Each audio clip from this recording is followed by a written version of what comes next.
I don't like to laugh at, other people's misfortune, or as it's also called, Schadenfreude. Trump has just been indicted using the Espionage Act. That is the exact same law that he used against Julian Assange. I mean, you can call it karma, or what goes around comes around. Trump is despicable. I have no love for Trump. This guy's killing people in Syria with sanctions. He murdered Soleimani, pulled out of the nuclear deal. Done nothing but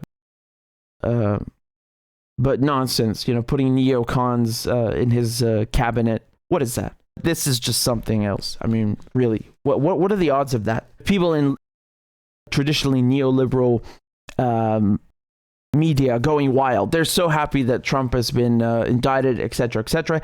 And, something funny that I saw is that basically he had classified documents in his bathroom, showing classified documents they allege in the indictment, right? They allege.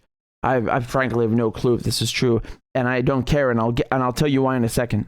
So they were saying he was showing off classified documents to his waiter or something, and this is after he had left the Oval Office, right? So he's no longer president, and he was saying that if I was still president, I could easily declassify this, but don't look at it too close. They got a grand jury together, and now they've indicted him, and he's looking at a lot. And I'll play you the video right here from Special Counsel Jack Smith. Let's see what he has to say. Good afternoon. Today, an indictment was unsealed, charging Donald J. Trump with felony violations of our national security laws, as well as participating in a conspiracy to obstruct justice. This indictment was voted by a grand jury of citizens in the Southern District of Florida, and I invite everyone to read it in full to understand the scope and the gravity of the crimes charged. The men and women of the United States intelligence community and our armed forces dedicate their lives to protecting our nation and its people. Our laws that protect national defense information are critical to the safety and security of the United States, and they must be enforced. Violations of those laws put our country at risk. Adherence to the rule of law is a bedrock principle of the Department of Justice, and our nation's commitment to the rule of law sets an example for the world. We have one set of laws in this country, and they apply to everyone. Applying those laws, collecting facts, that's what determines the outcome of an investigation. Nothing more and nothing less. He sounds like he's giving a presentation about the Constitution to like first graders or something. Yeah, okay, we get the America First speech. Okay, yeah. So let me just break this down for you, okay? Just here's a summary. So Trump is charged with 37 counts of in the domain of classified documents, right? So 2 of his lawyers have resigned from representing him. They're no longer ready to be affiliated with him. You have people saying he shouldn't run for president anymore, and I mean that depends on who you ask, right? I frankly don't even get me started on this, but he is a presidential candidate, so they're saying, well, how can he be running for president when he has this huge case looming over his head, etc., etc. You have to understand that the Espionage Act of 1917, right? It's over 100 years old. This was crafted during World War I, and you might think from the name that this is about fighting spies, catching spies, foreign agents, etc., etc. This has more to do with attacking dissidents, political opponents, people you don't like, than it does with fighting foreign powers, or shall we say, catching spies at home and people who are sabotaging the war effort, etc., etc. You guys know that I've been saying this for years to you, how this tool was used, for example, against Eugene Deb. They took his passport away, right? They stripped him of his citizenship. I think he was also hit with sedition. So it was Espionage Act and sedition, loss of citizenship, and yeah, he also got 10 years. Okay, so because of those two. Daniel Ellsberg, Pentagon Papers. So they tried to go after him, but it didn't work because I think they got caught breaking into his psychiatrist's office trying to gather dirt on him, and so the case was thrown out. And then, of course, you know, it isn't used that often, quote unquote. Let's put it this way. Obama really liked to use it to the point that Obama employed the Espionage Act against, you know, more journalists and whistleblowers than all previous U.S. presidents combined. Jeffrey Sterling, I interviewed him. The interviews here on the channel. Used to work for the CIA. You have Thomas Drake, Chelsea Manning, John Kiriakou, Edward Snowden, Daniel Hale. But you see with Julian Assange, he's not an American. He has never lived or worked in the United States. He does not owe the United States anything, even though he is an Australian citizen in the United Kingdom. You know, we put him in a cage in Belmarsh prison, which is the worst prison. Category A. And why is Julian Assange being held in solitary confinement? Because the United States is charging him with the Espionage Act. It's so ironic that Trump and of course Mike Pompeo at his side, you know, they tried to get Julian Assange and punish him for doing good journalism, for exposing U.S. war crimes and the crimes of European countries in Afghanistan and at home and so on. They tried to screw him using the Espionage Act, and now the Espionage Act has come back to bite Trump. Do I think that Donald Trump has taken classified documents with him? Yes. Yeah.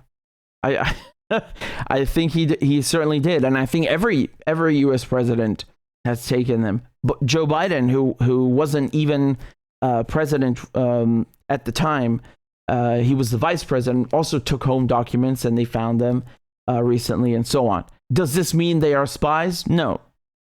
Does this mean they should be thrown in prison for hundreds of years?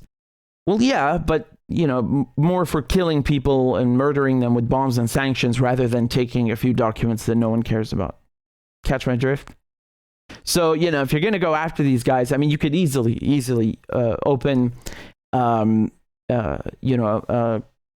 crimes against humanity case against both Joe Biden and Trump for what they've done with sanctions, right? Which is the modern equivalent of siege warfare. What is siege warfare? You surround a city and you starve people to death. You allow people and the city itself to rot with disease, with famine, etc. It's very cruel. Some would argue it's crueler than being killed with weapons, right? That's how bad siege warfare is. So that's what sanctions do. You could even argue, and I was just talking about this with David McBride, right? Lawyer, officer, major in the British Army and then in the Australian SAS, so Special Forces. He knows what he's talking about. And he was saying that the behavior that we have in the West, whether it's the UK, US, NATO, of going and bombing other countries and invading them, that turns people against us. It makes them hate us. When someone drops a bomb through your ceiling and kills your family or maims you, you're not exactly going to be in the mood for sending them, chocolates and roses, are you? Just by doing that, by committing acts of aggression, you harm national security because now you have created more ill intent and more threats towards your country, no matter where you're from, hypothetical or otherwise. That's something else that you could argue, by the way. But no, I don't think Donald Trump is, stealing documents and giving them to the Russians. Come on, please, come up with something more original. I really don't like this. There are a million things that you can say about Trump that you can criticize him for. And these are serious crimes. I mean, look at Soleimani. He assassinated, he murdered somebody.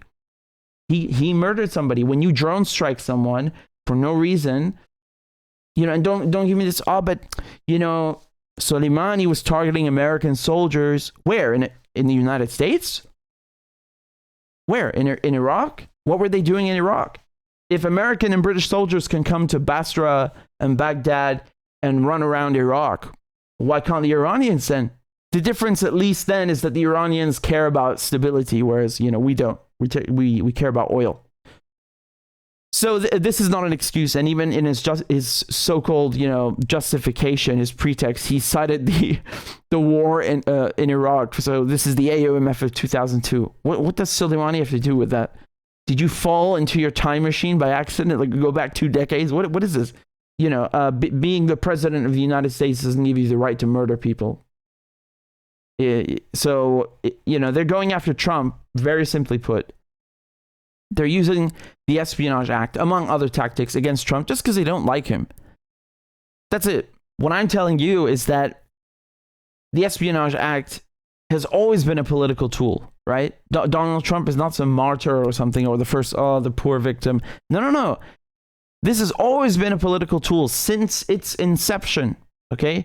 Eugene Debs, they threw him in prison, gave him 10 years, took away his citizenship.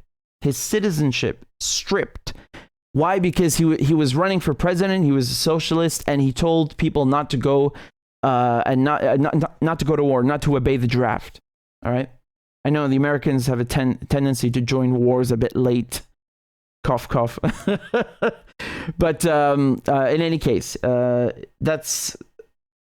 If I don't know about you, but I don't think you should strip someone of their citizenship. In that case, that's just extreme, and vicious.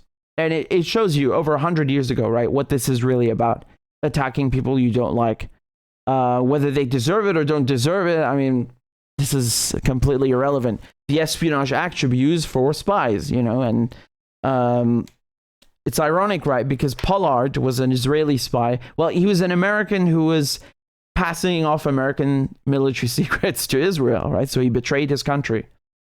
And if I'm not mistaken, it's Trump who let him out. It's difficult with Pollard because that guy was in prison for a long time. In any case, I know that Netanyahu went to meet him when he landed, and it was Sheldon Adelson who gave him a private jet to fly him there. You don't hear much criticism about him, an actual spy. When that happened, there was some initially, when that whole story came out back then, but that's a few decades ago. Viewer discretion is advised. There's insane cringe incoming.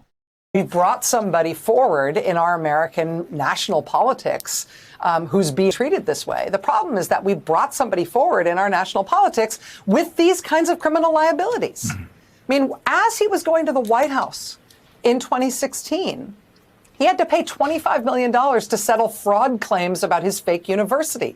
Shortly thereafter, he had to pay a multi-million-dollar settlement to shut down his fraudulent fake charity. His business has been criminally convicted as a fraud. His CFO just got out of Rikers. His campaign chairman served time in federal prison as a fraud. His campaign manager is awaiting trial as a fraud on fraud trials. Like, with a person with that kind of track record, are we surprised that the person at the middle of all of that has been indicted? No, it is not surprising. What is surprising is that we put that person in the White House. We brought somebody forward in. Jesus Christ, man, has she ever heard of George Bush? Yeah, I also thought of that phrase. Wow, they really put this guy in the White House? I mean, I think they did. I don't know. But no, seriously, I wish she had the same kind of fervor and zeal when it comes to, criminals in her own camp. Because if you want to talk about frauds and you want to talk about, criminals, I mean, look no further than your own party. It's the one party anyway. The United States is run by a conglomerate of corporations, and some of them are blue and some of them are red. But at the end of the day, they're capitalists, people who have such an obsession with power and money that they literally just do nothing but murder innocents, whether it's in Vietnam or it's running some nice little CIA terror campaigns in Latin America. And keep in mind, that's not to say like, oh my God, America is evil. No. You got a few people running America who are evil. And it's the same thing in Britain. You got a few people in the a couple hundred people or a few thousand people. What is that in terms of percentage? It's nothing. It's almost irrelevant. And nevertheless, they are the ones in control. They are the ones who control the banks. They what are the power centers? The intelligence agencies, the military, the arms manufacturers, and then of course the media and the banks. Right? These things are the real power centers. When you want to talk about challenging the status quo and challenging your government and all these things, oh yeah, when people do that in Russia, oh my God, they're so brave. Let's do it here. Let's do it at home. These are the power centers. You got the same gang of crooks running, giant countries like the United States or, 100 years ago, the British Empire, which was the biggest empire in history. And just they do nothing but spread destruction. And it's a shame. It's a shame. Who gives a crap about Trump? This guy's so irrelevant. He's so irrelevant. I was telling you about Soleimani and about Trump pulling out of the nuclear deal and the sanctions that he re-triggered on Iran and the new ones on Syria. Is he really that different? No, he's the same. The stealing of the oil. Why doesn't Rachel Maddow talk about Joe Biden stealing oil from Syria? Why doesn't she say that? She's so concerned about criminals in American politics. You have one right now who's in the White House. Right now, he's stealing oil from Syria. Why don't you say anything about that? You think oil is fucking cheap? You think that the United States would send troops to take this if it were meaningless? This is black gold. It's called black gold for a reason. And they're stealing it because they know they can get away with it. They're stealing it.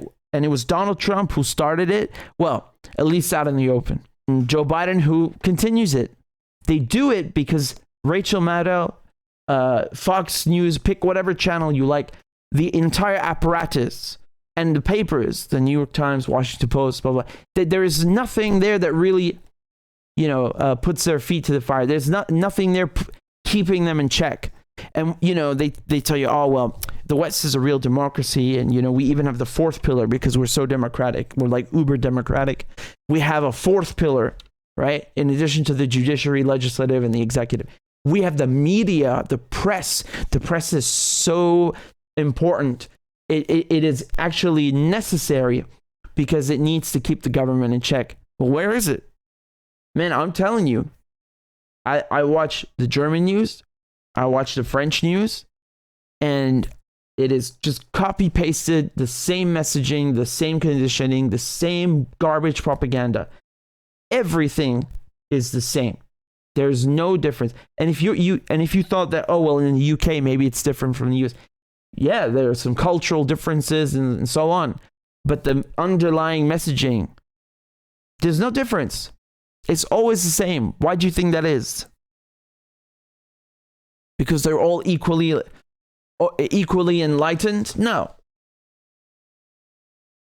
It's frankly the opposite. I know I've gone off on a little bit of a tangent here, but I don't care because this needs to be said. Now, Donald Trump, I don't think he'll get anything but a slap on the wrist. Look at the former French president Nicolas Sarkozy, right? I showed you, I think it was 3 weeks ago now, around the time of the Arab League, what happened to him. So basically, before the current French president, Macron, it was him, right? So it's not that long ago that he was the president. They brought 3 cases against him, and one of them is because of, he exceeded the limits of campaign financing. I did a whole video explaining the charges, but the worst one, the most insulting one, the craziest one is they're prosecuting Sarkozy because he took money from Gaddafi. That's it. He took money from Gaddafi. The money that he took is illegal because Gaddafi is so evil that even in his death, this must be prosecuted. Right? Actually, he bombed a sovereign country. He bombed Libya. And shame on the UN for going along with this. Shame on them. in the UN Security Council. Shame. But let me just focus on France, because Sarkozy specifically, he took money to run for president from Gaddafi. So Gaddafi helped him get elected. And then after he gets elected, he goes and bombs the guy who helped him finance it. I mean, I've never heard of something so low. Politics is low, right? Backstabbing, there's going to be backstabbing, unfortunately. But this is not backstabbing. This is fighter jet stabbing. Literally, motherfuckers sent Rafale, the French fighter jets. They came with NATO, the defensive alliance, right? They're so defensive that their horizons have expanded beyond Europe's borders and past the Mediterranean into Libya by chance. So defensive they are. There's treachery, and then there's Sarkozy. For one of the crimes, one of the cases, he got 3 years. 2 years of them, two of the three suspended. So there's only 1 year left that he has to do. And guess what? It's at home with an ankle monitor. Oh no. What a perilous fate. If Donald Trump, does end up getting into very, very, very hot water, and he already is. But at the end, I could be completely wrong. I'm just telling you, because you see how the powerful are treated, and you had the special counsel who I just played to saying there's one rule. There's one set of rules, and it applies to everyone. No, that's completely wrong. You have like 15 tiers of rules depending on how many zeros are in your bank account, or I should say rather figures. But Sarkozy, if he were somebody else, he would have gone to prison for much more than 3 years. Donald Trump, I sense, will also have by chance suspended sentences that he can do at home. The funny thing is that I remember with AIPAC, right, which is basically the Israeli lobby in the United States. I saw I saw them on Twitter. Like I witnessed this live as they were turning on Trump. When I say turning on Trump, I mean they stabbed him in the back, because this guy, and I did the video, it's on the channel, it's called, I think, Donald Trump was the best gift ever to Israel or something like that. And it's true, because all US presidents support Israel, but Donald Trump is high up there. You know why? Because he moved the US embassy to Jerusalem. He apparently he became the steward of the Syrian Golan Heights, and just decided that, well, this chunk of Syria, which the whole world, including the United States, has always viewed as Syria, is now Israeli. And he made Netanyahu his not just BB, but his BFF.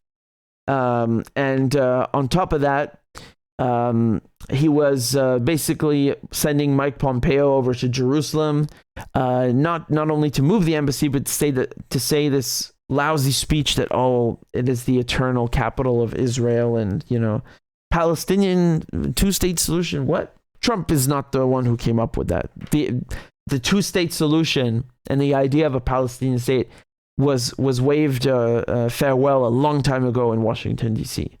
But my point is that he did a lot for the Israelis. Oh, and of course he killed Soleimani. I mean, I spoke of Soleimani like 10, 15 minutes ago. So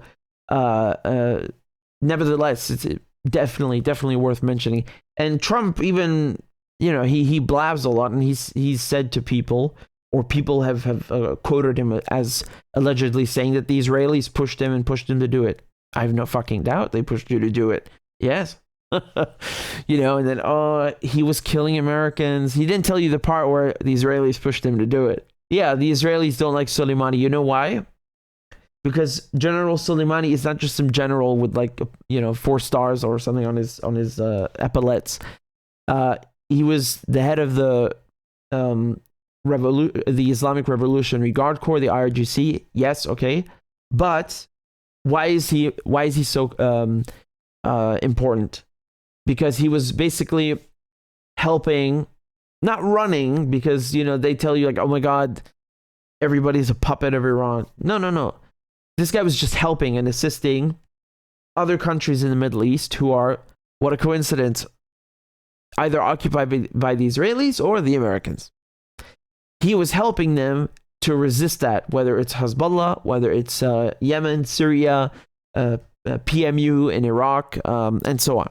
And Iran, of course, again, not being like the head or something. I would perhaps say just an essential driving force is a good way to put it, because it's kind of like when you talk about China and New Silk Road and all of this. China's not like controlling it. It's just an idea that they've had and other countries want to implement, and that's it. It's a joint project and venture and so on. And that's how you view the Middle East now: one front, one axis of resistance. And that's why who's a neoconservative scumbag who wrote George Bush's speeches, right?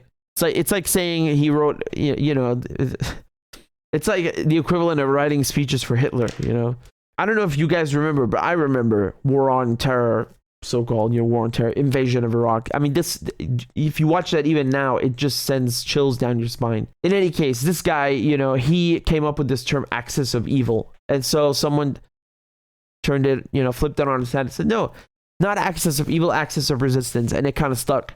Oh, yeah. In any case, no, I don't think Trump is going to get punished so severely. I don't think that he'll get anything save a slap on the wrist, frankly speaking. Again, that could turn out to be wrong. I certainly notice the irony of the fact that the Espionage Act came back to bite him in the ass. Free Julian Assange. That's what I can say. That's the thing with Trump. There are a million things they could have impeached him on, where, he was screwing around, citing AUMF 2002 for like assassinating Soleimani, doing a million things that are actual heinous crimes, both in the US and outside. They didn't do anything. You know why? Because if a Democrat was standing in his shoes, as Biden is now, they just they would just turn a blind eye. That's it.